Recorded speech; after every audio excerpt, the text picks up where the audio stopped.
जो पूरे मध्य प्रदेश में विख्यात है और इसके द्वारा 14वां ये विमर्श आपस में संवाद आज होने जा रहा है। तो उस सभा के अध्यक्ष माननीय श्री बंसल जी, संस्था के अध्यक्ष माननीय राकेश जैन जी, मेरे साथ आए हुए हमारे अरविंद जैन जी जो अखिल भारतीय वरिष्ठ नागरिक महासंघ के उपाध्यक्ष हैं, साथ ही नवलय संस्था के बारे में जिन्होंने मुझे परिचय कराया श्री अनिल लेमा जी, जो आज इंदौर में हैं बीमारी के कारण, नहीं तो वास्तव में आज वे यहाँ होते। तो उनके सुपुत्र श्री अनिल लेमा जी, उनके मेरे साथ आए हुए दूसरे हमारे इंदौर के श्री कानूनगो जी, जो मध्य प्रदेश में इस मुहिम को जो है वह चलाने की जिम्मेदारी जिन्होंने उठाई है। हमारे साथ आए हुए हमारे कृपाशंकर भारती जी, साथ ही बागिस्कर जी और आप सभी यहाँ पर उपस्थित मान्यवर अलग अलग क्षेत्रों से आए हुए और मध्य प्रदेश की जो प्रगतिशील विचारधारा है, या ये कहा जा सकता है कि जिस विचारधारा के द्वारा ये मध्य प्रदेश विकसित हुआ है, उसके कर्ता धर्ता ये जो है वो आप सभी हैं। तो आप सभी भाइयों बहन, यहाँ पर आज वरिष्ठ नागरिक जो दिन है बीच में हुआ, आपको पता है कि 1 अक्टूबर के दिन पूरे विश्व में वरिष्ठ नागरिक दिन मनाया जाता है, 1 अक्टूबर के दिन। उसके पहले हमने 25 सितंबर को पुणे में एक कार्यक्रम आयोजित किया और पुणे में उस कार्यक्रम में भारत के भूतपूर्व राष्ट्रपति जो अभी अभी रिटायर हो चुके हैं रामनाथ कोविंद जी आए थे और जिनके द्वारा एक बहुत ही अच्छी डॉक्यूमेंट्री, छोटी सी फिल्म 13 मिनट की है, वो 13 मिनट की फिल्म को उनके द्वारा उसका विमोचन किया गया। आज वो पूरे भारत में देखी जा रही है। तो इस डॉक्यूमेंट्री को वास्तव में मैं यहाँ दिखाना चाहता था, लेकिन यहाँ वो व्यवस्था न होने के कारण, लेकिन वो YouTube पर है, इसीलिए आपको सभी को YouTube पर उसको देखने का अवसर मिल सकता है। वो 13 मिनट में जो हम यहाँ पर वरिष्ठ नागरिक व्यवस्था जो जिसका हमने पूरी भारत में जो है वह जीवन गौरव अभियान के द्वारा 14 करोड़ लोगों की वोट बैंक बनाने का जो कार्य शुरू किया है, उसके बारे में उसमें पूरी तरह से जानकारी है और आप उसको पूरी भारत में अपने सभी मित्रों में उसको प्रचारित कीजिए। यह सबसे पहले मैं आपको प्रार्थना करता हूं। अब यह प्रस्ताव क्या है, इसके बारे में सबसे पहले मैं आपको जानकारी दूंगा। एक ही वाक्य का प्रस्ताव है, हर भारतीय वरिष्ठ नागरिक को राष्ट्रीय संपदा घोषित किया है। एक वाक्य, राष्ट्रीय संपदा, नेशनल एसेट, ये हमारी नेशनल एसेट है, इस प्रकार से घोषित किया गया। अब ये घोषित करने का उद्देश्य क्या है, उससे होता क्या है? आप सबको पता है कि किसी भी शब्द के पीछे राष्ट्रीय, नेशनल शब्द लग गया तो उसके सम्मान के लिए पूरा देश कटिबद्ध हो जाता है। जैसे एक कपड़ा है झंडा, लेकिन उसको राष्ट्रीय झंडा बताया गया और राष्ट्रीय झंडा बताते ही हम सभी लोग उसके लिए अपने प्राण देने के लिए तैयार हो जाते हैं। आपको पता है कि मोर जो है वह राष्ट्रीय पक्षी है। उसका यदि निधन हो गया तो उसको तिरंगे झंडे में लपेट कर उसकी अंत्यक्रिया करनी पड़ती, इतना सम्मान उसको मिलता है। आज आपको यह भी मालूम है कि खेल है राष्ट्रीय हॉकी, उसके लिए भारत की सरकार के ऊपर यह जिम्मेदारी आ जाती है कि इस खेल को वह अधिक से अधिक अच्छा बनाए और उसमें जो है वह संसार में, दुनिया में हमारा देश उसमें आगे रहे, इसके लिए कोशिश करे। तो यह राष्ट्रीय शब्द किसी के पीछे लग गया तो बहुत ही महत्वपूर्ण हो गया।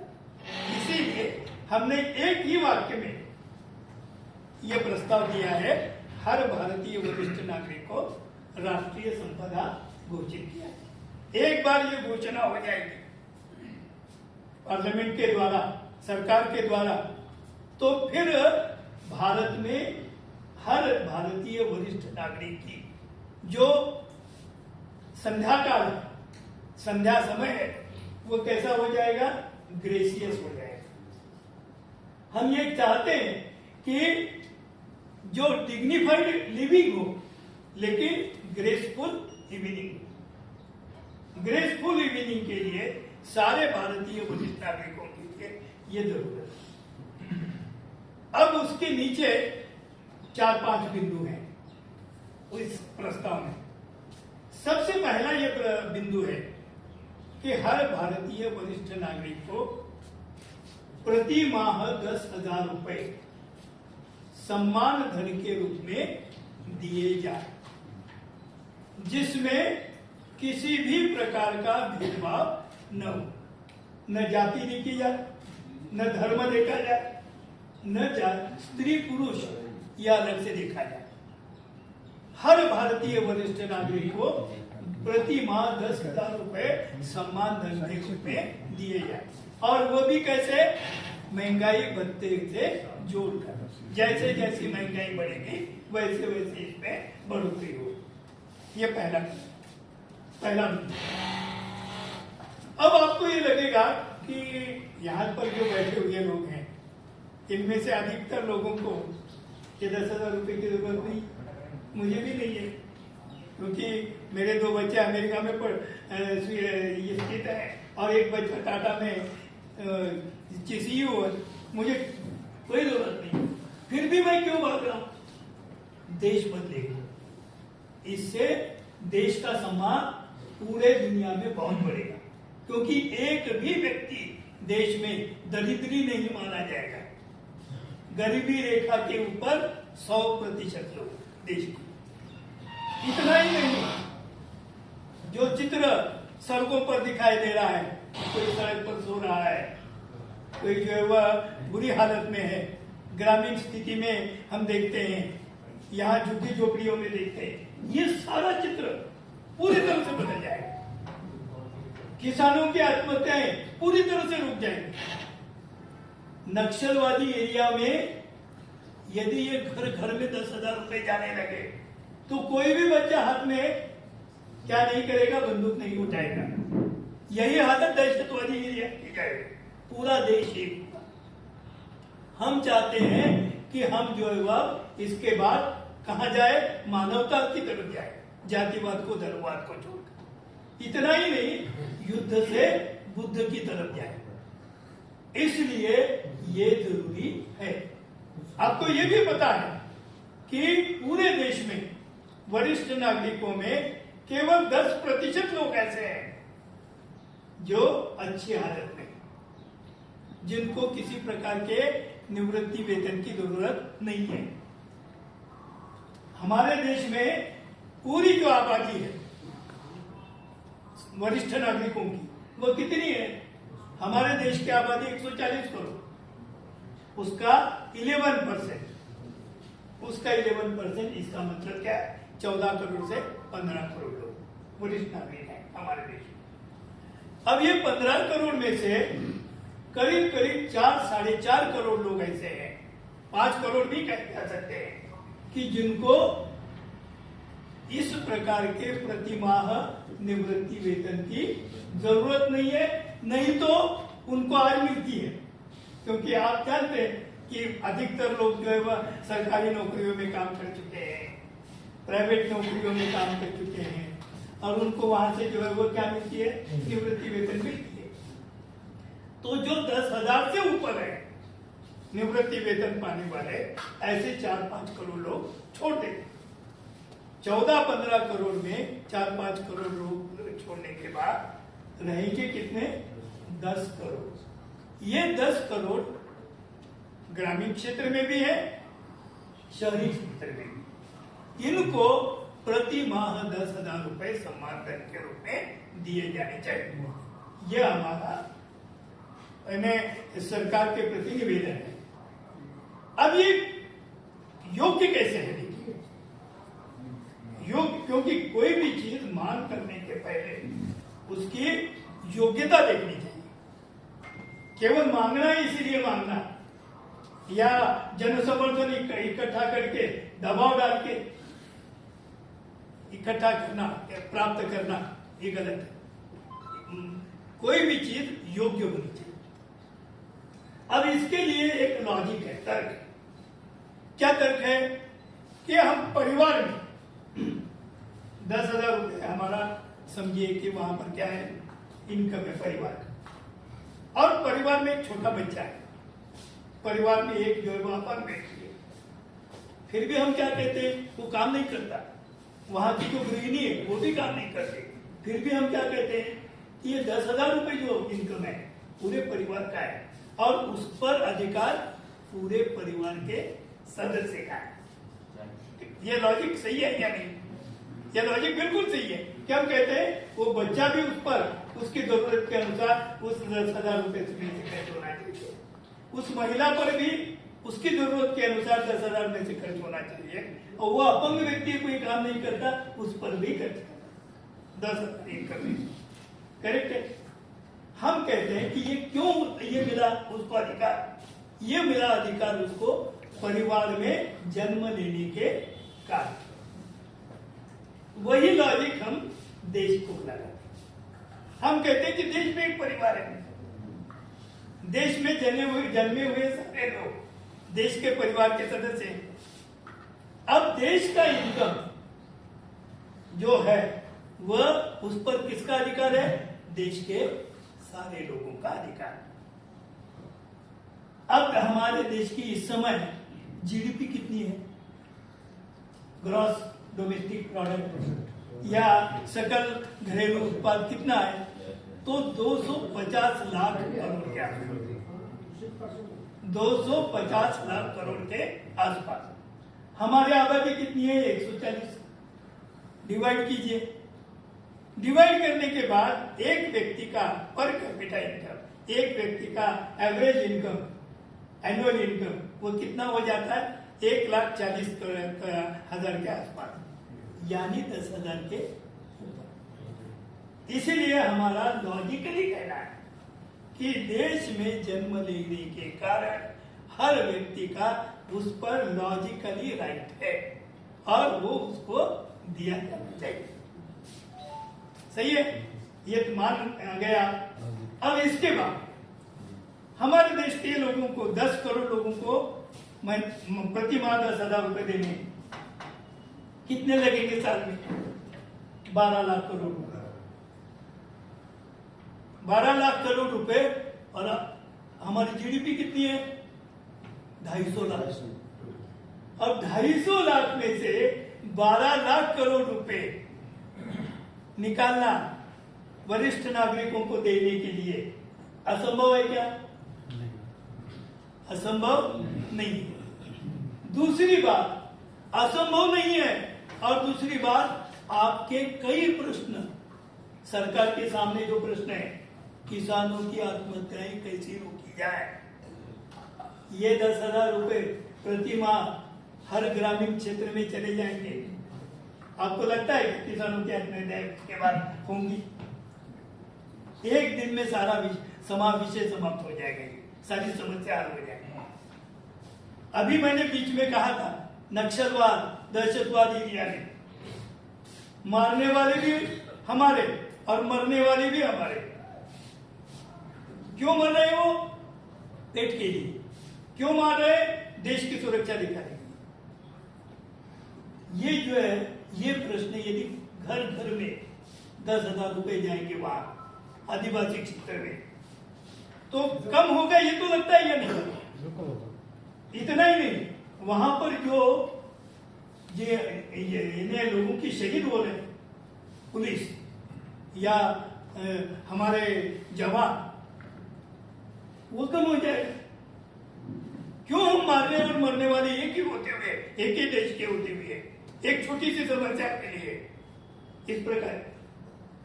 इसीलिए ये प्रश्न हल हो सकता है। वहां पर जो खर्चा हो रहा है मिलिट्री पर, पुलिस पर, और वहां जो विकास नहीं हो रहा, ये समस्या भी हल हो जाएगी। इसका मतलब है हम लोग एक बहुत बड़ी समस्या से मुक्त हो जाएंगे सारे देश के लिए। दूसरी बात, अब हम लोग चाहते हैं कि देश का ग्रामीण क्षेत्र, रूरल क्षेत्र अच्छा रहे। शहरों पर वहां के बच्चे जो है वो आकर बोझ न बढ़ाए। यह हर सरकार चाहती, इसलिए कोशिश कर रही है, लेकिन ये कोशिश सफल नहीं हो रही।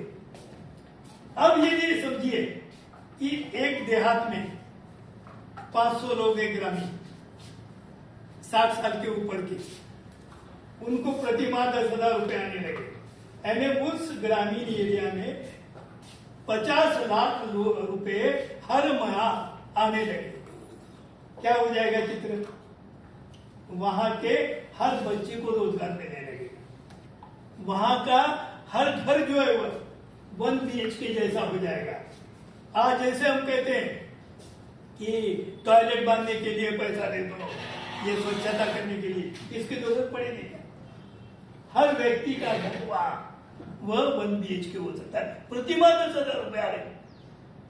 ये चित्र यदि हमारा हो गया दुनिया में हम देखा ही लगे, तो क्या हो जाएगा? सारी दुनिया में हमारा सम्मान बढ़ जाएगा। ये हम चाहते हैं कि इस प्रकार से एक प्रति माह 10,000 रुपए का सम्मान धन देना, यह संभव भी है, उचित भी है और दिया जा सकता है। इससे सरकार की अनेक समस्याएं भी सुलझने वाली, इसलिए ये प्रस्ताव करने जैसा। हमने कुछ, अब आपको अभी बताया गया कि इसके पहले अनिल बोकील जी का भी कार्यक्रम नवोदय संस्था ने आयोजित किया था अर्थक्रांति पर, और उसके साथ ही उनका यहाँ पर व्याख्यान बहुत सराहा गया था उस समय। तो आप सबको पता है कि अर्थक्रांति एक ऐसी संस्था है, ये संस्था नॉन पॉलिटिकल है। सबसे पहले एनजीओ है, non government organisation, non political. और हम किस पर काम करते हैं? हम केवल अर्थ पर काम करते हैं। धर्म के बारे में हम एक शब्द भी इधर उधर का कुछ नहीं कहते। हम कहते हैं कि अर्थ पर हम अपने विचार व्यक्त करें और सरकार को नई जो विचार है वो सरकार के सामने रखेंगे। आर्थिक धोरण या इकोनॉमिकल पॉलिसी ये कैसी हो देश के लिए, जिसके द्वारा देश कैसा जी सके, शांतिपूर्ण तरीके से, उसके साथ ही समृद्धि के साथ और बिना संघर्ष के जी सके। इस प्रकार की समस्याएं कैसी हो, इसके बारे में सुझाते हैं सरकार और कहते हैं कि ये करेंगे आप तो देश अच्छा बन सकेगा। उसी प्रकार से हमने अर्थक्रांति का प्रस्ताव दिया था। अब ये दूसरा प्रस्ताव केंद्र सरकार के सामने हमने रखा है अर्थक्रांति के बाद। अब इस समय हम क्या करने जा रहे हैं ये भी बताना चाहता हूं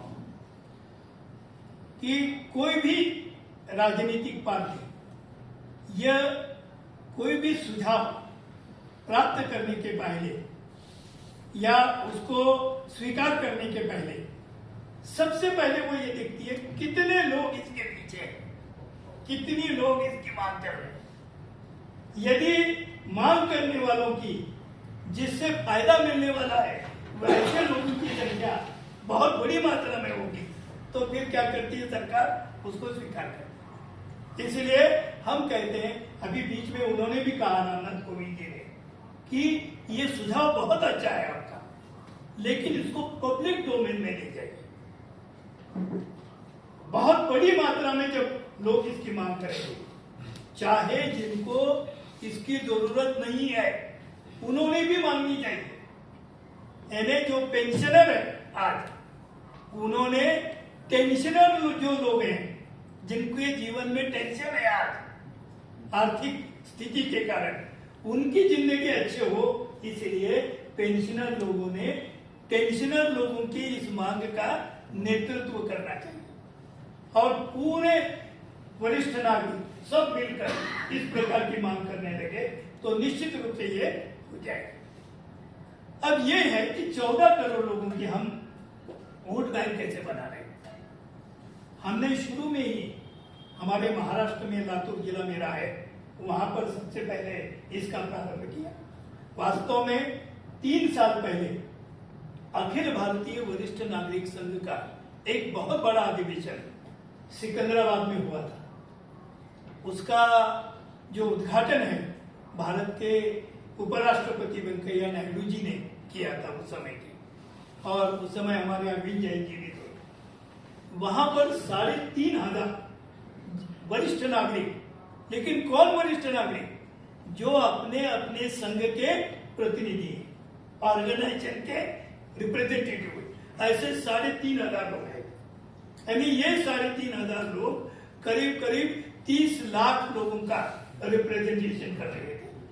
तो इन्होंने सिकंदराबाद में ये प्रस्ताव सुनने के बाद उठकर तालियों से अनुमोदित किया और कहा कि आप इसको सेंट्रल गवर्नमेंट को भेज दीजिए और अब पूरे भारत में वरिष्ठ नागरिकों की एकता इसके लिए निर्माण करेंगे।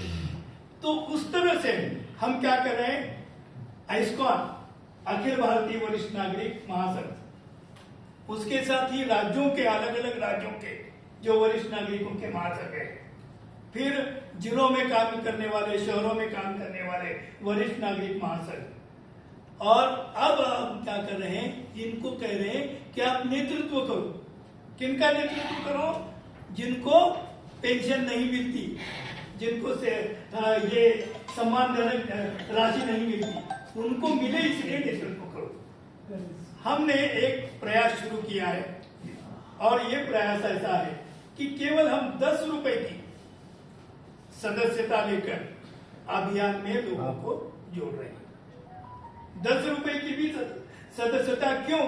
उन तक जाने के लिए प्रवास खर्च उसमें से हो जाए, उसके साथ ही जो पैम्पलेट हम दे रहे हैं उसके द्वारा उसका खर्चा निकल जाए, किताबें हम उनको पूरा नॉलेज हो जाए इसके लिए दे रहे हैं तो उसका ये हो जाए। इसलिए हम 10 रुपए लेकर, और 10 रुपए लेने के बाद उसे याद भी रहता है कि मैंने 10 रुपए दिए हैं और अब 2024 के समय जो नारा, जो घोषणा हो रही है, न व्यक्ति को न पार्टी को हमारा मत इस प्रोग्राम को, इसकी याद रहे, इसलिए 10 रुपए लेकर हम अभियान में जोड़ रहे हैं। 10 रुपए की सदस्य में कोई रिक्शा वाला भी हो, कोई ट्रक ड्राइवर हो, कोई छोटा व्यवसायिक हो, मूंची का काम करता हो, धोबी का काम करता हो, वो 60 साल से ऊपर है। 60 साल से ऊपर होने के बाद उसकी शारीरिक हालत एकदम जो है वैसी हो गई है कि वो अपने जीवन को ठीक से संभाल नहीं सकता, और उसके साथ ही आरोग्य की और खाने पीने की उसकी बहुत ही क्या हो जाती है, उपेक्षा हो जाती है। इसलिए इसको 10,000 रुपए ही मिले, इसलिए वो खुद सदस्य बन जाए इस मुहिम में, उसको याद रहे, और इलेक्शन के समय पैसे देकर किसी के पार्टी के द्वारा वोट न करे, बल्कि ये कहे आने वाले व्यक्ति को कि आपके पार्टी के द्वारा जो ये है संविधान में दिया गया संकल्प के अनुसार आपने जो घोषणा की है, चुनाव घोषणा पत्र में लिखित रूप से हमारी मांग को स्वीकार किया है क्या? यदि नहीं स्वीकार किया है तो हमारे पास वोट मांगने के लिए मत आओ। इस प्रकार से कहने वाले व्यक्ति हजारों, लाखों, करोड़ों लोग यदि तैयार हो जाएंगे तो निश्चित रूप से ये हो सकेगी। अब है और एक बात महत्वपूर्ण कि हमारा हक, जैसे हमने कहा कि देश में जन्म लेने के कारण हमारा हक देश की इनकम पर, वैसा ही अधिकार ये क्यों है? देखिए, 1947 के समय हमारे देश का जीडीपी कितना था?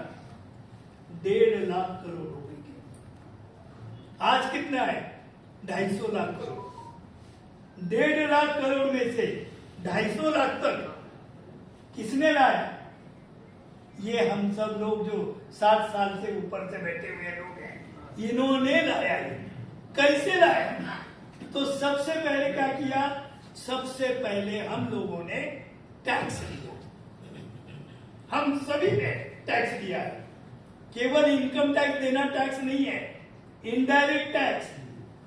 हर चीज खरीदते समय जो कीमत में टैक्स समाविष्ट है वो टैक्स हमने दिया है, और देश के टैक्स इनकम में वो 80% से ज्यादा है। इसीलिए हम सब ने अपना देश बनाया है। किसी ट्रक ड्राइवर ने भी बनाया है, किसी रिक्शे वाले ने भी बनाया है, किसी महिला ने भी बनाया है। ये याद रखिए। इसलिए हम सब ने ये जीडीपी बनाया है, इसलिए हमारा देश बना। यह मुद्दा। तो ये बात भी हम लोगों को क्या है, दृढ़ता के साथ कह देनी चाहिए कि हमारा इसलिए है। हमको आप भीख नहीं दे रहे, हम लाचार नहीं है, हम हमारा हक मांग रहे हैं।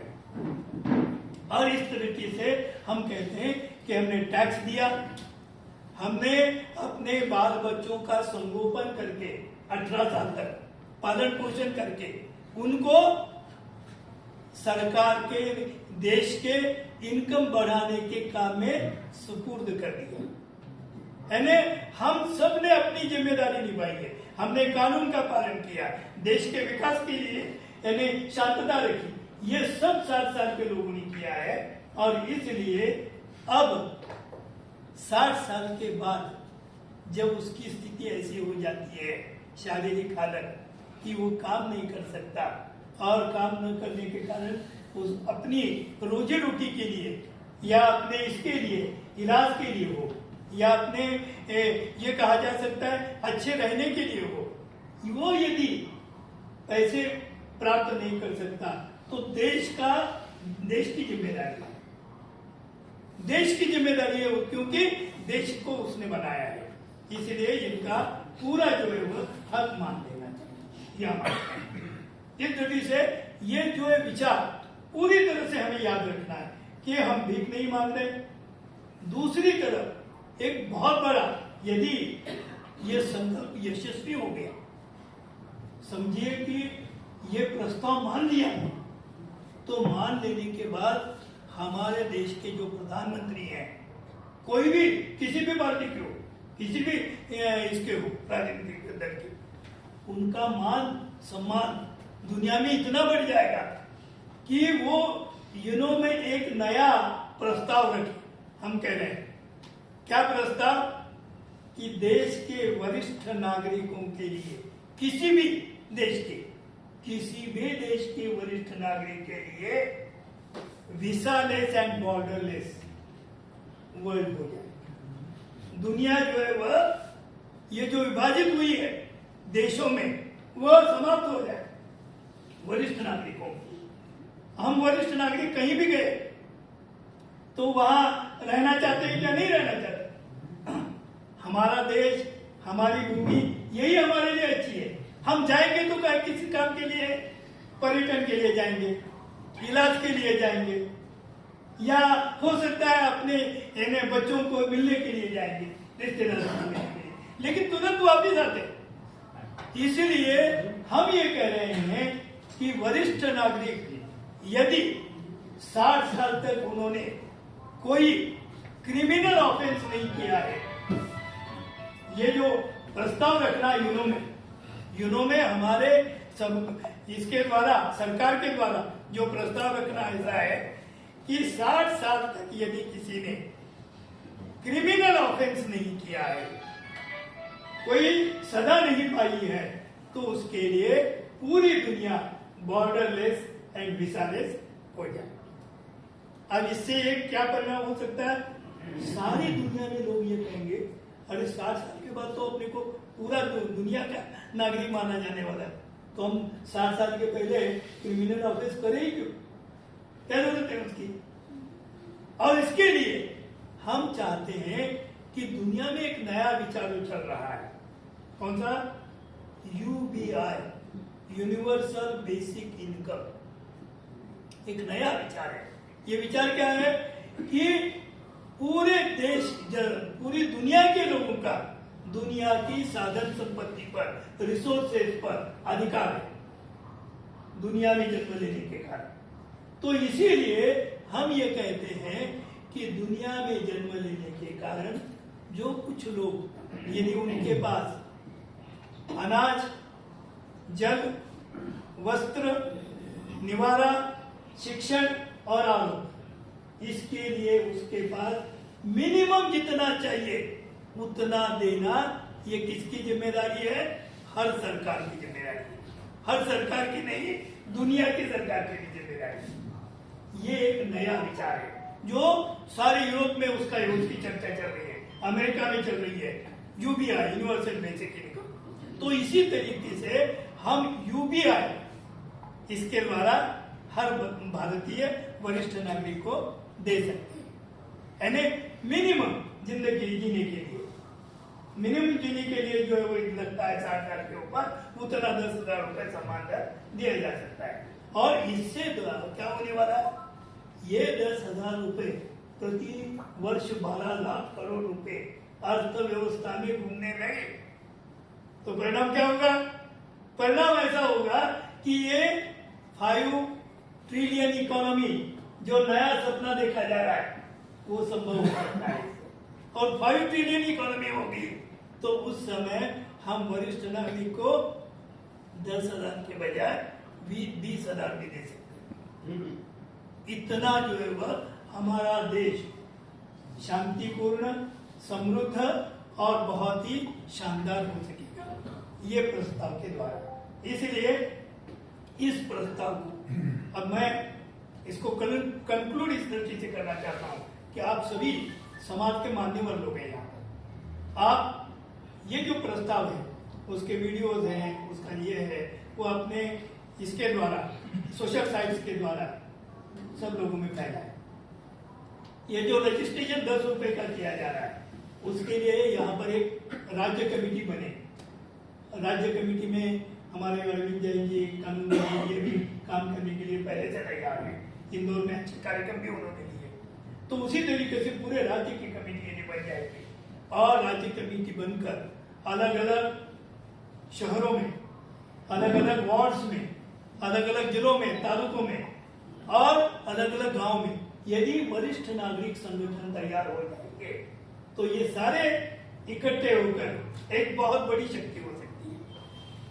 और ये शक्ति अच्छे लोगों की, अनुभव संपन्न लोगों की होने के कारण ये सामाजिक और राजकीय निर्णय पर परिणाम कर सकते हैं। हम लोगों को बहुत ज्यादा राजनीति में इंटरेस्ट नहीं है, लेकिन राजनीति अच्छी होनी चाहिए।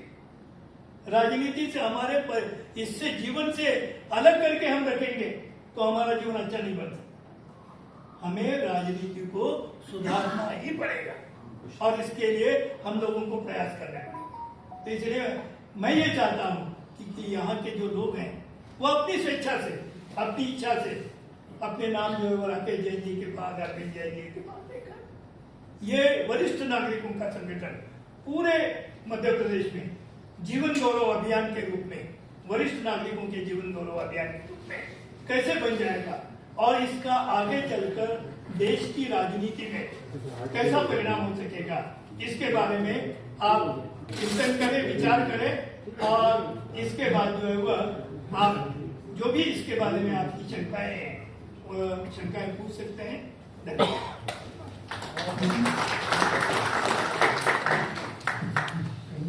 जैसा कि नाम से ही हमने सुना अर्थ क्रांति, तो वास्तव में सबको अनुभव हो गया होगा कि अर्थ क्रांति है ना, क्रांतिकारी विचार ही है। वो क्रांतिकारी विचार ही किसी देश को परिवर्तन दे सकते हैं। मैं इसके आगे हमारे जो समन्वयक जी हैं दीपक वसील जी, तो उनसे निवेदन करूंगा कि अब आप लोगों को प्रश्न पूछने के हिसाब से आप उसका संचालन करें, लोग अपने प्रश्न पूछें। विजय देशमुख जी उसका जवाब देंगे और अपने सुझाव भी विमोचन मैंने अभी करते हैं पहले। चलिए आशीष जी, राकेश जी, हमारे मौलिक माननीय आपने अधिकार की बात की। नरेंद्र जी, मैं नरेंद्र भान खंडेलवाल। नरेंद्र जी भाई साहब, बस विमोचन हो जाए उसके बाद अपना प्रश्न उत्तर सब। अनुशासन है। जैसा कि मैंने बताया कि नवले अनुबोध ने इस बार का अंक जो है वरिष्ठ जन अंक निकाला है, उसी पर केंद्रित किया है। और उसी तारतम्य में ये विचार आया कि विजय जी इस बारे में काम कर रहे हैं, तो हम इस पर ही अंक निकालें और ये व्याख्यान विमर्श भी साथ में करें। हमारे संपादक श्री आशीष शर्मा जी,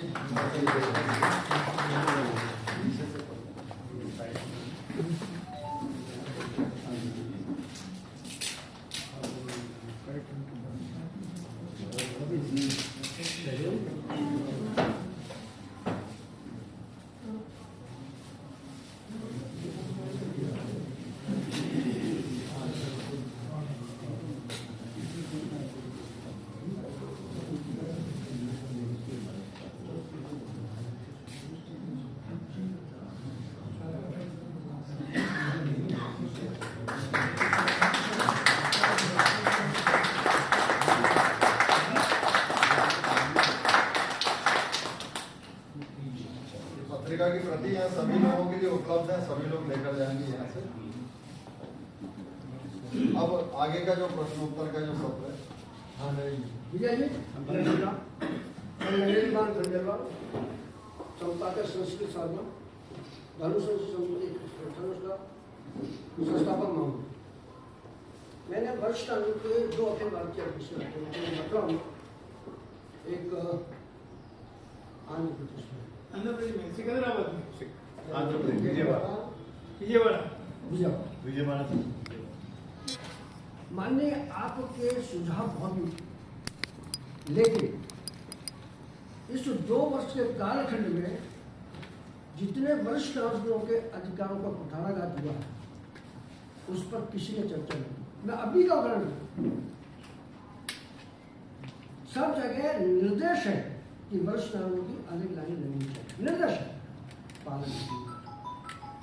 निर्देश है कि वरिष्ठ नागरिक अगर कहीं है तो उसकी सुरक्षा की व्यवस्था की जाए, निर्देश है।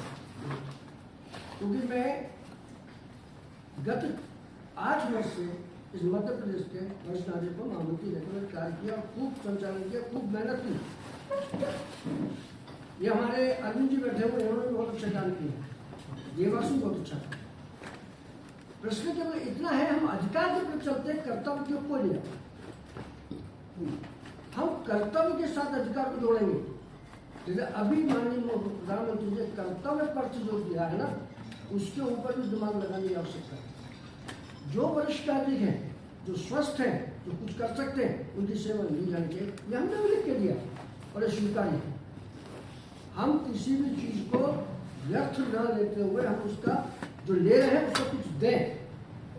एक पृथ्वी है, सूर्य हमको प्रकाश देता है, पृथ्वी हमको सब निःशुल्क है, हम क्या दें?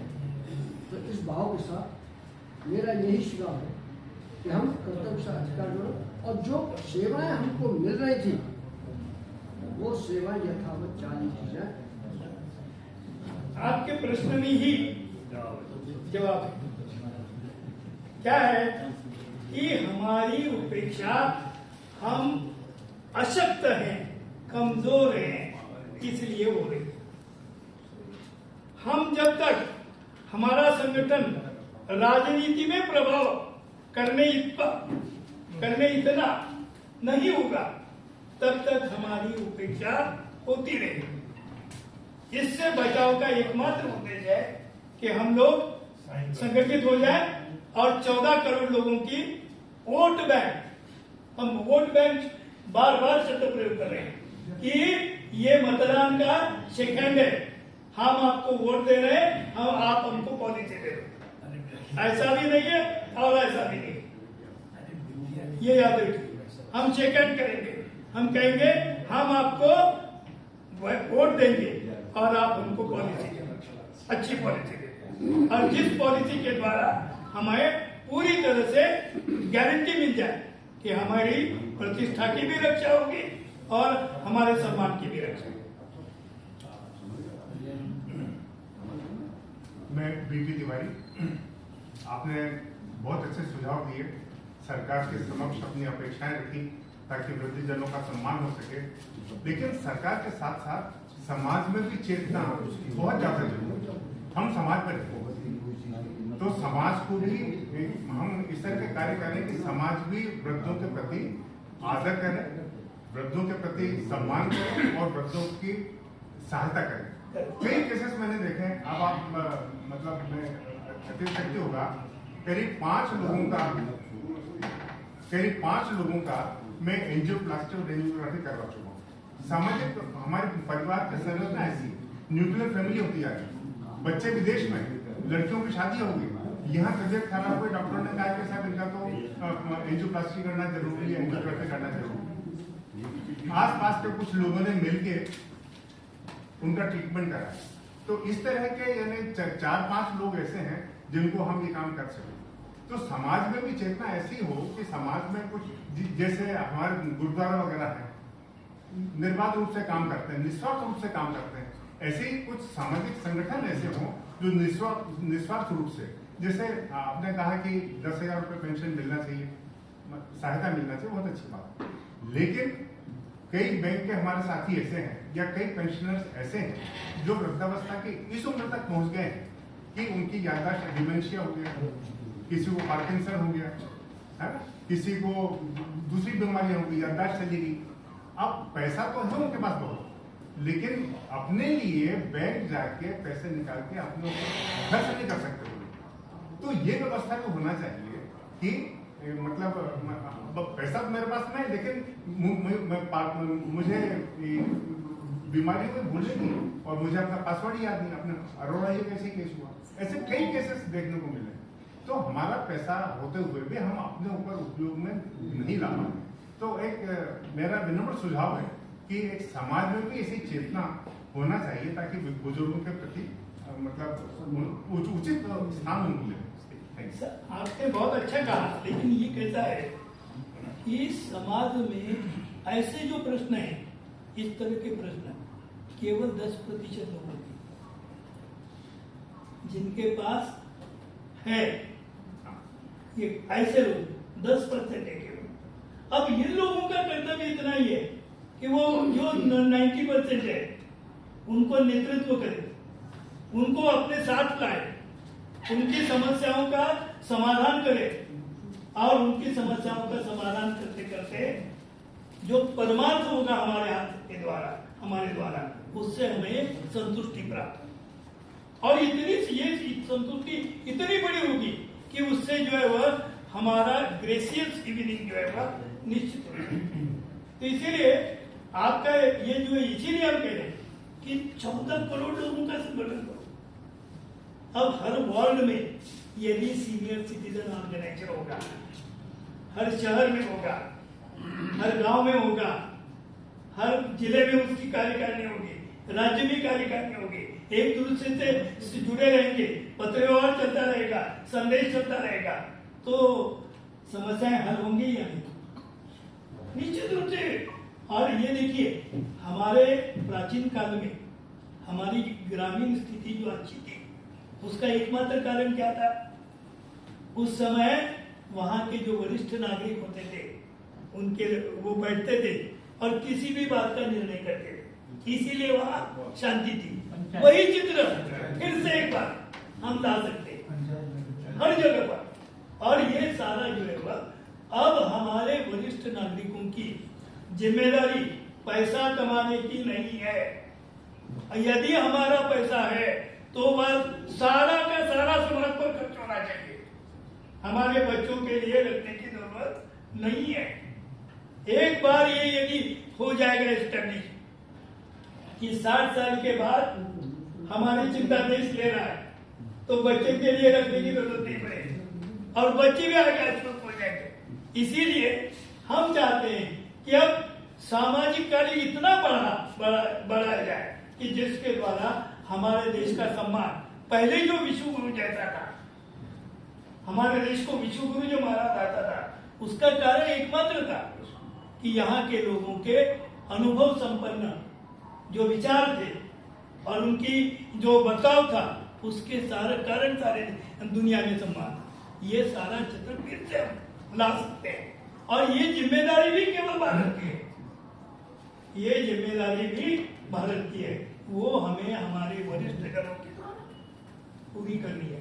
वरिष्ठ जन आगे चलकर क्या बनने चाहिए? दुनिया के शांति के अग्रदूत,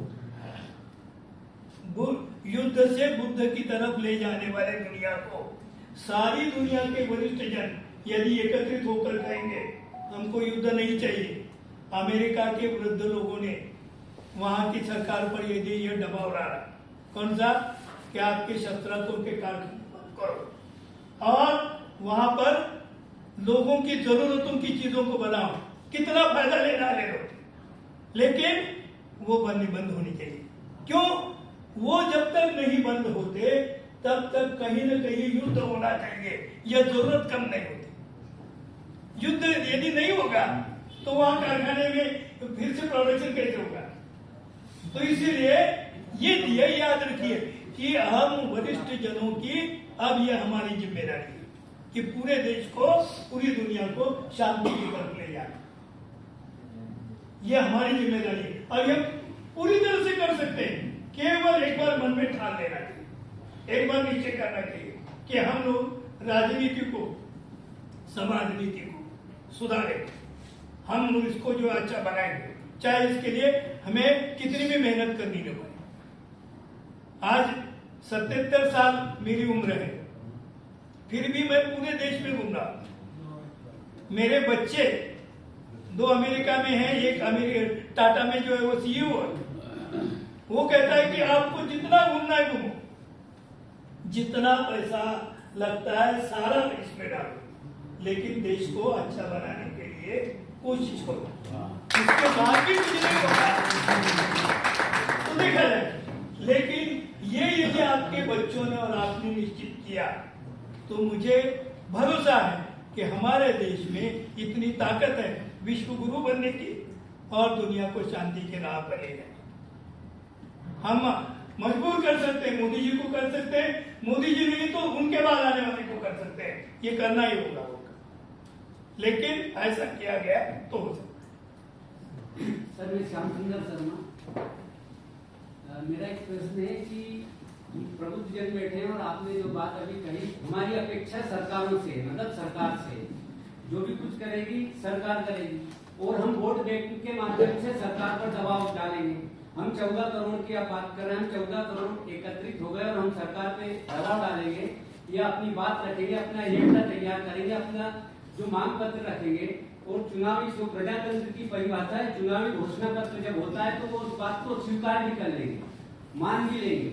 लेकिन मानने के बाद अभी तक का जो इतिहास देखा गया है, घोषणाएं तो घोषणा पत्र में दे भी देते हैं और घोषणा जो घोषणा पत्र में देते हैं वो पब्लिक की ओर से, आम जनता की ओर से आ रही, वरिष्ठ नागरिक की ओर से हम बता देंगे हम 14 करोड़ है, हमारी ये मांगे आपको स्वीकार करना पड़ेगी देश हित में या व्यक्तिगत हित में। जब वो बदल जाएगी, जब वो सरकार में बैठ जाएंगे और बदल जाएंगे, वो तो 5 साल के लिए बैठ गए, इसके बाद हमारा क्या कर्तव्य रहेगा, हम क्या करेंगे? देखिए, ये जो प्रश्न है बहुत अच्छा है, लेकिन आपको 2 दिन पहले का एक वीडियो मैं बताता।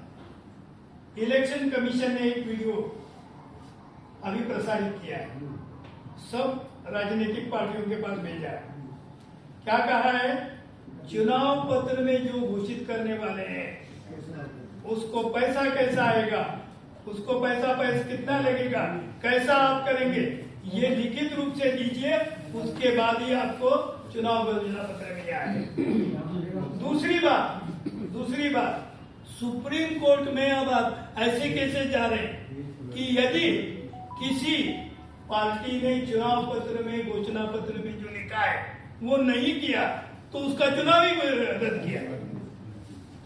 ये कब आ सकता है? हमारे दबाव के बाद। हमारा इतना बड़ा दबाव रहेगा तो ये सारा हो सकता है। अब आप इतना निश्चय करो कि चाहे कितनी भी अड़चन आ जाए, चाहे कितनी भी रुकावट आ जाए, हम ये करेंगे, आपको कोई रोक नहीं सकेगा।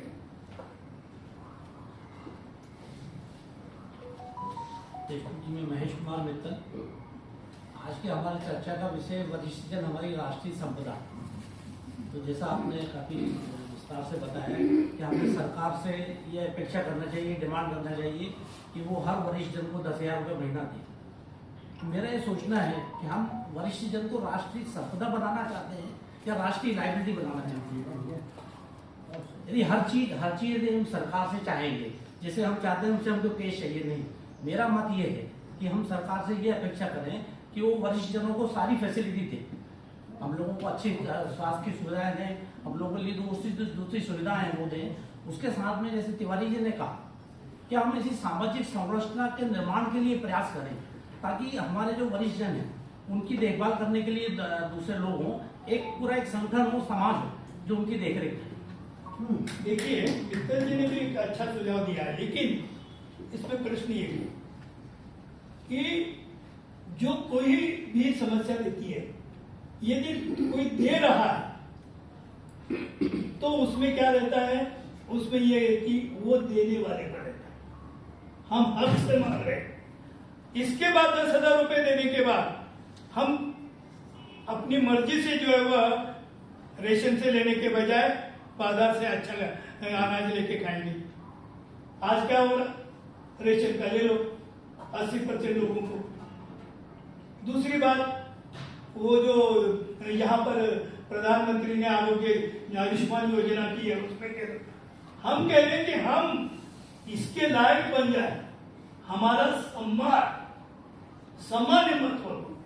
जब सम्मान कब रहता है, जब हम किसी भी चीज की जो उचित कीमत है देख कर ले सकते हैं, उस समय सम्मान रहता है। किसी ने ऐसे ही दे दिया तो उसमें सम्मान नहीं है। इसीलिए हम चाहते हैं जो हमारा है हमको दे दो, और पर कैपिटा इनके अनुसार निश्चित हुआ है, और है कितना, 12 लाख करोड़ 250 लाख करोड़ में 6 या 7% 6 या 7% रकम देकर यदि सबको सम्मान के राह पर हम ले जा सकते हैं तो ये सबसे अच्छा तरीका है, ऐसा मुझे लगता है। फिर भी हम, आपका जो मित्तल जी का सुझाव है उसमें हमने ये भी कहा कि जो सुविधाएं आज दी जाती हैं, जैसे उदाहरण के लिए रेलवे का टिकट कम करना, हम रेलवे का टिकट कम नहीं करना चाहते, हम कहते हैं दूसरों के जैसा टिकट, लेकिन हमारा हक सम्मान के साथ जाएगा, सम्मान के साथ पर्यटन करेंगे, सब कुछ सम्मान के साथ। इसलिए ग्रेसफुल इवनिंग, हमें किसी को मांगने की जरूरत नहीं पड़ेगी, हमको आप ये दे दो ये कहने की नहीं पड़ेगी। हमारे पास हमारा है, हम केवल क्या कहते हैं, इन्हें ये कहा गया है कि जब तक जो है वो गाय वो दूध देती रहती है तब तक उसको चारा डालती है। आपको पता है, ये गाय के पास दूध आने लगा, हर महीना 10,000 रुपए आने लगे, तो उसकी बहुरानी भी उसको क्या करेगी, मलाई की चाय पिलाएगी, कहेगी क्या 10,000 में से 500 रुपए तो मेरे बेटे को कभी न कभी मिलेंगे, किसके लिए, खिलौने के लिए, कुछ चीज के लिए। एक एटमॉस्फेयर तैयार होता है, और ये एटमॉस्फेयर हमारे परिवार में जरूरी है। अब इसमें भी अमिता जी ने कहे हुए जैसे अलग अलग प्रकार के सुझाव आएंगे तो सोचा जा सकता है, लेकिन मूल रूप से ये प्रस्ताव जो है यदि इसको स्वीकार किया गया तो बाद में इसके कई प्रकार के ये किए जाते हैं। मैं Sheelchand Jain Union Bank of India से रिटायर्ड हूँ, उप महाप्रबंधक। बहुत अच्छा विचार मुझे सौभाग्य प्राप्त हुआ राकेश सेन के माध्यम से कि मैं इसमें भागीदार बन सका। आपका सुझाव बहुत अच्छा है, संगठन एक बहुत जरूरी आवश्यकता है। वर्तमान परिप्रेक्ष्य में अगर हम आर्थिक सहयोग की बात अगर सोचते हैं बहुत आवश्यक है, पर मेरा व्यक्तिगत अनुभव ये बताता है कि आज आर्थिक सहयोग से ज्यादा मानसिक सहयोग की जरूरत है। ऐसा देखा गया है और जैसा कि यहाँ कोट भी किया गया है कि हमारे पास सब कुछ है, लेकिन हम घर में बैठे बैठे घुट रहे। हम कहते हैं कि बच्चों को हमने पढ़ाया, देश के लिए हमने बच्चों को तैयार किया और बच्चे हमने विदेश भेज दिए, या हमने देश को सहयोग किया या हम विदेशियों को सहयोग कर रहे हैं। हमारा अपना बच्चा हमारे काम नहीं आ रहा है। हमारे बच्चे को इसकी फुर्सत नहीं है कि आप बीमार हैं और वो आपको देख ले या आपको अपने पास ले जाए। जब तक हम खुद संगठित होके, कम से कम हमारा पड़ोसी अगर वरिष्ठ नागरिक है, वो इस बात का कर्तव्य समझे कि हमारे पड़ोसी अगर आज सवेरे 9 बजे तक उसका दरवाजा नहीं खुला तो क्या कारण है। मुझे याद है एक बार मैं घर में अकेला था और मेरे फोन नहीं उठा। मेरा दोस्त इतना परेशान हो गया कि इसका फोन क्यों नहीं पिकअप हो रहा है, जबकि उस दिन मैं जैन होने की वजह से अपने पूजा कार्यक्रम में बाहर गया हुआ था। अंत में जब उन्होंने ये कंफर्म कर लिया कि मैं पूजा स्थल पे हूँ, घर में अकेला नहीं हूँ, तब उनको एक शांति महसूस हुई। जरूरत इस बात की, पैसे की जरूरत निश्चित तौर पर होती है। पैसा एक एक रुपए इकट्ठा करके भी हम बड़ी से बड़ी सहायता लोगों की कर सकते हैं। सबसे बड़ी जरूरत जो है वो क्या हम मानसिक संबल एक दूसरे को दे रहे हैं। अगर हम मानसिक संबल नहीं दे रहे हैं, आज हम घर में बैठे हुए भी अगर ये डिमांड करते हैं या एक कॉल आता है राकेश जी का कि वरिष्ठ जन पर सेमिनार हैं और हम उसमें समय पे नहीं पहुंच पा रहे हैं, तो क्या वरिष्ठ जन अपने लिए कुछ कर रहा है? अगर वो अपने लिए भी कुछ नहीं कर रहा है तो फिर कैसे काम होगा? ये बिल्कुल जरूरी है कि हम एक संगठन बनाएं। संगठन की फ्रीक्वेंसी ऐसी हो कि हम लोग संपर्क में रहें। संपर्क इतना मजबूत हो कि अगर कहीं कुछ भी मिसिंग है तो मालूम पड़ती एक वरिष्ठ के साथ 5 वरिष्ठ लोग खड़े हुए। दूसरा, एक बहुत पहले मैंने एक कंसेप्ट पढ़ा था टाइम बैंक के बारे में। विदेशी कंसेप्ट था। जब आप अच्छी कंडीशन में हैं, अपना समय दूसरों की सेवा में दे सकते हैं, आप दीजिए और एक बैंक बनाइए कि आपने इतने घंटे उसकी सेवा में दिए, और जब आपको जरूरत लगे वो टाइम बैंक से आप बोरो कर सकते हैं कि लोग आके आपकी सेवा करें। हम लोग अगर इस तरह का कंसेप्ट बनाए, आज मैं बहुत अच्छी कंडीशन में हूँ, निश्चित तौर पे मैं 10 आदमियों को 4 साल तक सेवा कर सकता हूँ। भगवान न चाहे कि मुझे 4 दिन भी किसी की सेवा की जरूरत लगे, लेकिन अगर लगे तो ये होना चाहिए कि हमारे साथ एक नहीं 5 लोग खड़े। सबसे बड़ी जरूरत है हम छोटे छोटे यूनिट में मोहल्ले में बना लें। मोहल्ले में जितने वरिष्ठ हैं सब सदस्य होना चाहिए, सब एक दूसरे की खैर खबर लेना चाहिए। उसमें न जाति, न संप्रदाय, न राजनीति, न किसी चीज को कोई जरूरत नहीं। और कम से कम एक मोहल्ले के एक हफ्ते में एक दिन 1 घंटे बैठ के आपस में एक दूसरे की शेयर करें। आज घुटन हो रही है लोगों को इस बात की। हम पढ़े लिखे लोग होते हैं, हमारा दिमाग चलता रहता है, लेकिन हमारा शरीर नहीं काम करता है। वो दिमाग हमको इस ढंग से कंफ्यूज कर देता है कि हम कुछ करने की स्थिति में नहीं रह जाते।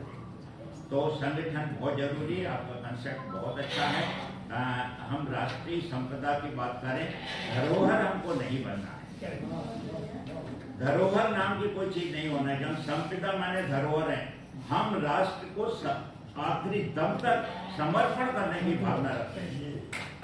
हम हर एक रुपये अगर नहीं दे सकते, मैं 4 लोगों को मोटिवेट कर सकता हूँ, यंग को, और जो अनुभव 60 साल का है, अगर वो अनुभव उनके साथ शेयर किया जा सकता है, उनको वो अनुभव कलेक्ट करने में हो सकता है बहुत वर्ष लग जाए, लेकिन एक आदमी के दिए हुए वैसे भी है ना समझदार, दूसरों के अनुभव से सीखता है। हमारे अपने बच्चों के पास इतना टाइम नहीं है कि आज आपके अनुभव से अपने बच्चे सीखें। और अगर वो संपदा किस काम आएगी? वो संपदा नष्ट होने वाली संपदा हो रही है। जरूरत इस बात की कि कहीं तो आपकी जो आपके पास अनुभव है, जो ज्ञान है, जो आपके पास टाइम है जिसकी वजह से आप अपने ज्ञान को बढ़ा सकते हैं। आज अगर मैं 2 घंटे रोज पढ़ता हूँ, वो पढ़ने के बाद उस चीज का उपयोग कहाँ करूँ? सबसे बड़ी बात है कि हमारे जो भी वरिष्ठ नागरिक हैं, एक दूसरे के साथ अपने को हेल्पिंग हैंड के साथ रहने चाहिए। Helping hand, holding hand. हमारी भावना मदद करने की हो और हमारी भावना एक दूसरे के साथ करने की हो। आपने प्रश्न भी दिया और समाधान भी दिया। सुझाव है, प्रश्न नहीं होगा। मैं प्रश्न करने का कोई मतलब नहीं, सिर्फ एक सुझाव दिए हैं। इस तरह से हम अपने बेटर जो वरिष्ठ नागरिक का संगठन बना सकते हैं। बिल्कुल सही। मैं वहाँ आके बोल सकती हूँ। हाँ, जरूर।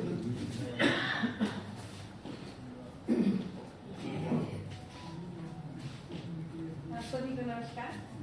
मेरा नाम दीपा श्रीवास्तव है। मेरे साथ मेरे हस्बैंड शैलेंद्र श्रीवास्तव और हमारे एक सहयोगी बड़े भाई साहब समझ लीजिए मेरे चौकसे साहब हैं। एक वृद्धाश्रम हम लोगों ने बनाया और पहले बनाया था उसको सारथी के नाम से, लेकिन कुछ प्रॉब्लम्स आई तो उसको कमल बसंत के नाम से ही हम लोग चला रहे हैं। ये दानिश हिल्स व्यू पर है। और उसके साथ साथ उसको बनाने से पहले हमारी एक सोच थी, जो आप लोग जिसको लेके आज हम मंच पर हैं, कि एक संगठन होना चाहिए और उस संगठन में सारे ही, चाहे वो किसी भी स्थिति, किसी भी परिस्थिति, मतलब आर्थिक परिस्थिति कहना चाहूंगी, किसी भी आर्थिक परिस्थिति वाले सीनियर सिटीजन हो, वो सब उस संगठन में रहें। देखिए, संगठन अकेले बनाने से क्या होगा, मैं पेशे से मनोवैज्ञानिक हूँ और बहुत समय से इस तरह के कार्य कर रही हूँ, बहुत सारे काउंसलिंग करती हूँ, मेरे पास बहुत सारे केसेस आते हैं। मोटिवेशनल स्पीकर हूँ और बहुत सारी कंपनीज में हम लोग जब रिटायरमेंट प्लानिंग का एक ट्रेनिंग प्रोग्राम होता है कि आप जब रिटायर होने वाले एम्प्लॉय, उस समय उनको कैसे उनका पैसे का मैनेजमेंट करेंगे, ये सब सिखाया जाता है। उस समय हम उनको एक लाइफ मैनेजमेंट की सेशन देते हैं, मैं और मेरे हस्बैंड दोनों। करते करते सर हमें करीब 20 साल हो गए। उस समय से करते हुए इतने लोगों से मिलना हुआ, तब समझ में आया कि यहाँ पर बहुत अलग तरह से काम करने की ज़रूरत है। और जो फिर हम लोगों ने एक एसोसिएशन बनाया। मेरे इंस्टीट्यूट का नाम मंजिलें हैं और मेरी संस्था का नाम भी मंजिलें हैं। मंजिलें के नाम से एक मैंने एसोसिएशन बनाया और अभी इसमें मात्र 200 लोगों को मैंने जोड़ा है, क्योंकि ये करीब 3 महीने 4 महीने पुराना ही काम है, ज़्यादा नहीं। फिर भी 200 लोग मेरे लिस्ट में आ गए हैं, वरिष्ठ जन। अब इसमें मैं काम कैसे कर रही हूँ, जो आप लोगों का प्रश्न है, शायद कहीं उसमें आपको उत्तर मिलेगा। उसमें हमने शुरू किया है कि हम बहुत सारे अटेंडेंट को रजिस्टर्ड कर रही हूँ। पहली चीज, मुझे लगता है ऐसा कि कोई भी वरिष्ठ जन जब वो 60, 65, 70 साल तक का होता है, तब तक तो वो ईश्वर की कृपा से उसको उतनी तकलीफ नहीं होती और वो बॉडीली फिट होता है। जहाँ वो 70, 72 के जब ऊपर जाता है, तो उसको अगर मान लीजिए अपने बेटे के पास, जैसे सर ने कहा कि बेटा बाहर है, बेटी बाहर है, तो मान लीजिए उसको बाहर जाना है। अब उन्होंने तो कह दिया पिताजी आप आ जाइए, मम्मी आप आ जाओ, लेकिन ट्रेन पकड़ने में हाथ पैर कपकपाते हैं। तो मुझे लगता है कि अगर मेरे पास एक ऐसा पुलिस वेरीफाइड और चैनल्ड, मतलब चैनल्ड कैसे, मैं उसके लिए चैनल बनाने के प्रयास कर रही हूँ। आप लोगों से उसके लिए सहयोग चाहूंगी। बहुत आपने देखा, जैसे ओला हम जब बुक करते हैं तो ओला के ड्राइवर के साथ कोई भी बिना हिचक के जा पाता है ना? क्योंकि वो ट्रेस्ड है ना, ट्रेस्ड है, वो ऑनलाइन है, हमें मालूम है कि वो कहाँ चल रहा है। मेरा अटेंडेंट भी अगर ट्रेस्ड रहेगा और आपके किसी वरिष्ठ जन के घर में जाता है, तो हमारे चैनल पे वो दिखता रहेगा कि वो कहाँ है और अभी वो हमारे से ट्रेस्ड रहेगा, तो हम उस पर भरोसा ज़्यादा कर पाएंगे, है ना? इस तरह से मैंने बहुत सारे प्लान बनाए हैं, जिसमें हम वरिष्ठ जनों के साथ बहुत सारी पिकनिक्स करेंगे। जैसे सर ने कहा कि दम घुटता है अकेले रहने, बहुत सारे सेशंस करेंगे, आउटबाउंड प्रोग्राम करेंगे। यहाँ से थोड़ी दूर पे तवा रिसोर्ट है, कितना सुंदर। मेरा प्लान है नवंबर में हम लोग बहुत सारे वरिष्ठ जनों को लेकर के, आप सब आमंत्रित रहेंगे। वो पेड रहेगा, आप सब कैपेबल हैं, वो पेड रहेगा। लेकिन मैं सर करीब 3 साल पहले शिमला में मेरा एक प्रोग्राम था। मैं थोड़ा सा लंबा बोल रही हूँ, मैं आपसे माफी चाहूंगी। एक मिनट जल्दी से ये अभी हमने जिनको पुणे से बुलाया, हम सब भोपाल में ही, अपन लोग बाद में बात कर पाएंगे। क्योंकि अभी जिस विषय पर हमने चर्चा रखी है, जी। आपका जो आपने बतला दिया, हम लोग आपका हाँ, नंबर एक- देंगे, आप नंबर भी बतला एक भी देंगे। प्रश्न वो क्या विषय आपका हमारा विषयांतर नहीं होगा। आया है। ये मुझे कहते हुए कैसे अफसोस है? है कि सारे प्रश्न समस्याओं को लेकर आए, समाधान की कमी नहीं है। और जो विषय आज का हमारा अर्थक्रांति, वो उस फिर विषय हमारा पर हमने विशेष प्रश्न आमंत्रित किए थे। तो मैं वही आपको हमने विषय बताया कृपया था। अभी पोस्टपोन रखे तो ज्यादा अच्छा है। जी, मैडम आप मैं राकेश समझ गई कि मैं जैन जी देर हो रही हूँ। राकेश जैन जी से जो भी आज की हाँ, सूची है नहीं, वो मैंने लेना इसलिए है। खुद ही बोला कि मैं आपका जिनको समय हमने ज्यादा बुलाया ले उनको रही हूँ, मैं गोविंद 2 और मिनट ट्रेन में पकड़नी है अभी खत्म अपने। एक मिनट है। इसलिए ये विषय है। ये इस प्रकार के व्यक्तिगत जो प्रयास हैं वो होते रहते हैं, लेकिन हम सरकार के द्वारा सारे लोगों के लिए ये व्यवस्था करना होना चाहिए जी। और तो उसके लिए हमें ये प्रयास करना चाहिए। मुझे कुछ व्यक्तिगत करना प्रयास के चाहता द्वारा हूँ।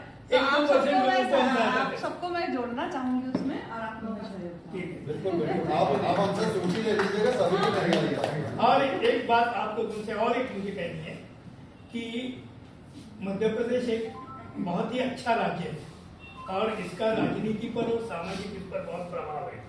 तो आप लोग यहाँ के जो मतदार हैं MP, उनके पास जाए और उनको ये सारा विषय समझाए और उनको कहे कि ऊपर जो है वह दिल्ली में वो अलग अलग लोगों से इसके बारे में बोले और ये विषय आगे बढ़े, इस तरह से कोशिश करें। यहाँ के जो MPs हैं और यहाँ के जो MLAs हैं, इनको यदि आप कहेंगे तो ये विषय राजनीतिक दृष्टि से बहुत जल्दी जो है वह आगे बढ़ेगा और 2024 के पहले इस पर डिसीजन होगा। लोकसभा में हमें ये घोषणा देने की भी जरूरत नहीं पड़ेगी, फिर न व्यक्ति को न पार्टी को।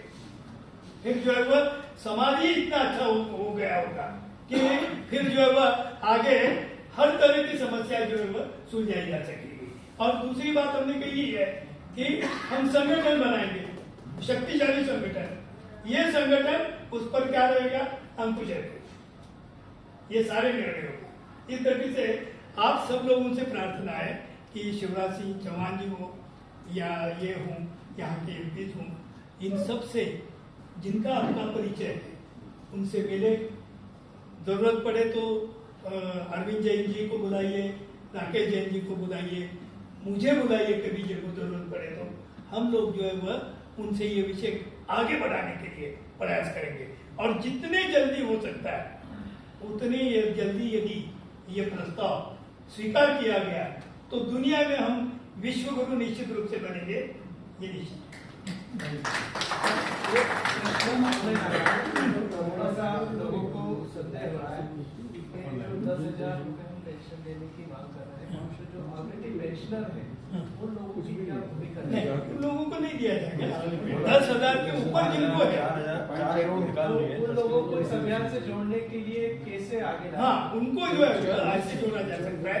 उनको दूसरी बातें मिल रही है ना, वरिष्ठ नागरिक मंत्रालय मिल रहा है, उनको जो है वह सम्मान की रक्षा के लिए एट्रोसिटी एक्ट जैसा एक्ट मिल रहा है, उनको अलग अलग सुविधाएं उच्च दर्जे की वो स्वतंत्र रूप से मिल जाएगी। स्वतंत्र रूप से वरिष्ठ नागरिकों के हॉस्पिटल रहेंगे, स्वतंत्र नागरिकों के लिए जो है वो अच्छी व्यवस्था इसकी जो है बस की और ट्रेन की वगैरह रहेगी, वहाँ अच्छी सुविधा आएगी। ये सारे तो सबको मिलने वाला है। तो इसीलिए मूल अगर ये प्रस्ताव पारित हो गया तो बोनस में तो बहुत कुछ आ जाएगा। Correct correct.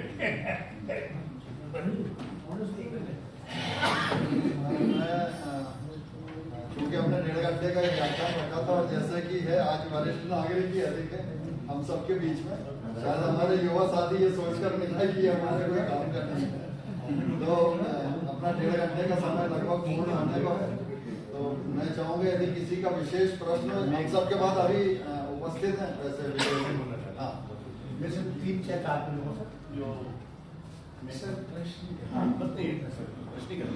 अभी जो इंदौर में हमने किया उसको बताना चाहता हूँ। तो पुलिस पंचायत का गठन करवाया हमने गवर्नमेंट की तरफ से। इंदौर में पुलिस पंचायत की तरफ से कलेक्टर ऑफिस में मंगलवार शुक्रवार को हमारे 2 साथी बैठते हैं और वहाँ जो समस्या आती है वरिष्ठ नागरिक के बारे में उसको हल करते हैं और पुलिस का पूरा सपोर्ट है। तो 4 सेंटर खुले पुलिस में, कलेक्टर ऑफिस, पुलिस का IG ऑफिस है और ये पूरे मध्य प्रदेश में इंदौर में ही हो रहा है।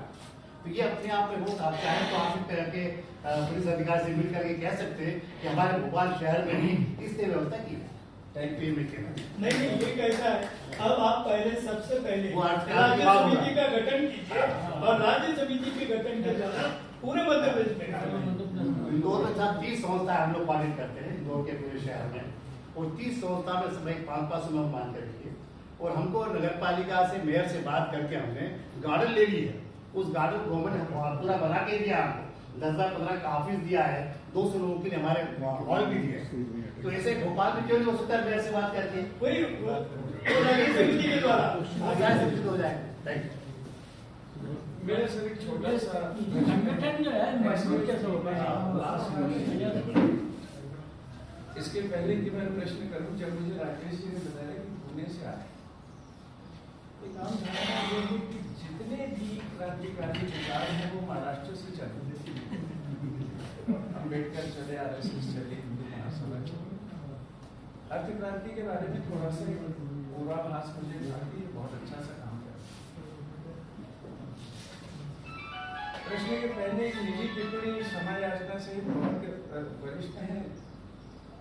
आवाज की जो ताकत है सबकी, यहाँ पड़ोस में रहने के रिक्टर स्केल जैसा अनुभव होता है। ईश्वर आपकी आवाज को बनाए रखने से माइक की आवश्यकता नहीं। मेरा प्रश्न बहुत छोटा सा है सर। यूनिवर्सल ग्लोबल इनकम जो है वो एक ऐसा कंसेप्ट है जिससे बरसात गिरती है, सबको मिलती है, सूर्य का प्रकाश सबको मिलता है। इस तरह जो संगठित संसाधन हैं सरकारों के पास, उनका डिस्ट्रीब्यूशन ऐसे होना चाहिए। अमेरिका में जो 60 साल का हो गया उसको दे दिया जाता है पैसा, वो गरीब अमीर जो। मुझे सिर्फ एक बात ये पूछनी थी कि प्रजातांत्रिक सरकार में जब तक दबाव नहीं तब तक कुछ होना नहीं। ये सरकारें दिव्यांगों पे लाठियां चलवा देती हैं, ये भूतपूर्व सैनिकों को भूख हड़ताल पे बिठा देती हैं, तो उनसे कुछ बिना दबाव के उम्मीद की जाए। मैं इस बात से तो सहमत हूं कि कुछ किया जाना चाहिए, संगठित हो। लेकिन प्रश्न की तरफ आते हुए सर, पिछले चुनाव में एक पार्टी ने अभिजीत भट्टाचार्य का एक मुद्दा लेकर कि प्रति व्यक्ति को इतने पैसे दे। उस समय ऐसा लगा था कि ये it will be the turning table, ये सब खेल मिट जाएगा, लेकिन वो नहीं हुआ। आज जो सरकारें बन गई हैं मुफ्त की रेवड़ी जैसे शब्द का प्रयोग मजबूरी है, तो उसके विरोध में वो कह रहे हैं कि नहीं रेवड़ी कुछ नहीं मिलेगी। तो हम एक ऐसे दोराहे पे खड़े हैं जहां परोपकार, संगठन, सरकार पर दबाव, और सरकार और हमारा रिलेशन सिर्फ एक है जो दुष्यंत के शब्दों में मैं कंक्लूड करता हूं कि रहनुमाओं की अदाओं पे फिदा है दुनिया, इस बहती हुई दुनिया को संभालो यार। कौन कहता है आकाश में सूरज हो नहीं सकता?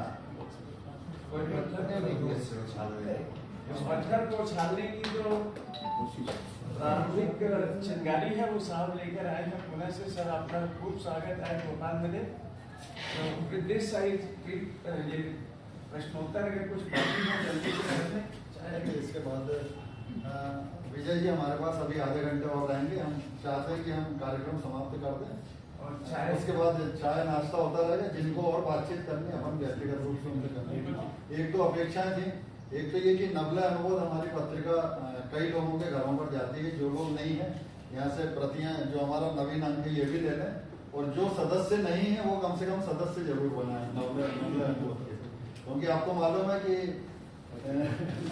बड़ी सारिका जैसी पत्रिका जिसको बड़े बड़े संस्थान निकालते थे, हिंदुस्तान, धर्मयुग, ये सारे जिन जिन कारणों से बंद हो गए, नवला अनुबोध कम से कम चलते रहे। तो एक ये सहयोग की अपेक्षा है और सब लोग अपना अपना अंक लेकर जाएंगे। इसके बाद बाहर अल्पाहार की व्यवस्था है तो वो भी लेकर जाएंगे, और जिनको प्रश्न पूछने बातचीत करनी है वो करेंगे।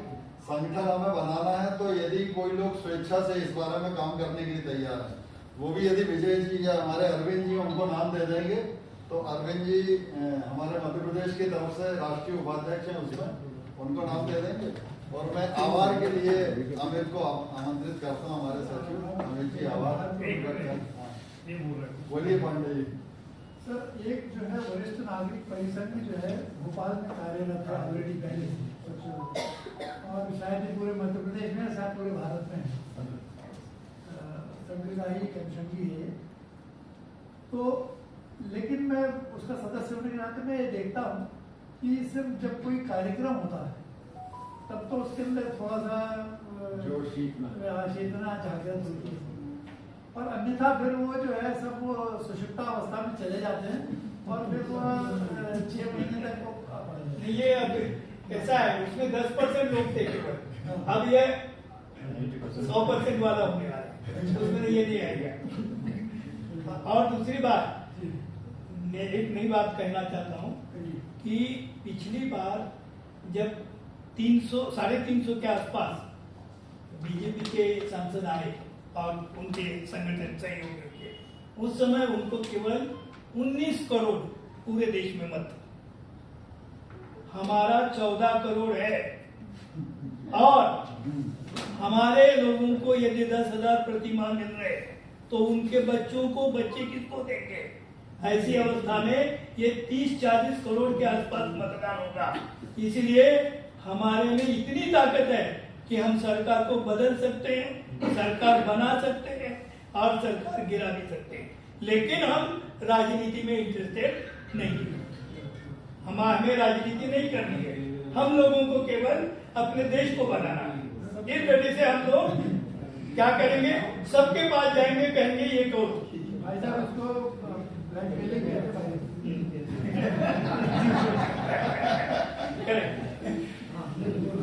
आप सभी लोगों का हृदय से आभार व्यक्त करना चाहता हूं कि सोशल मीडिया के एक छोटे से संदेश पर आप बड़ी कठिनाइयों के साथ काफी दूरी से हम लोगों के बीच उपस्थित हुए।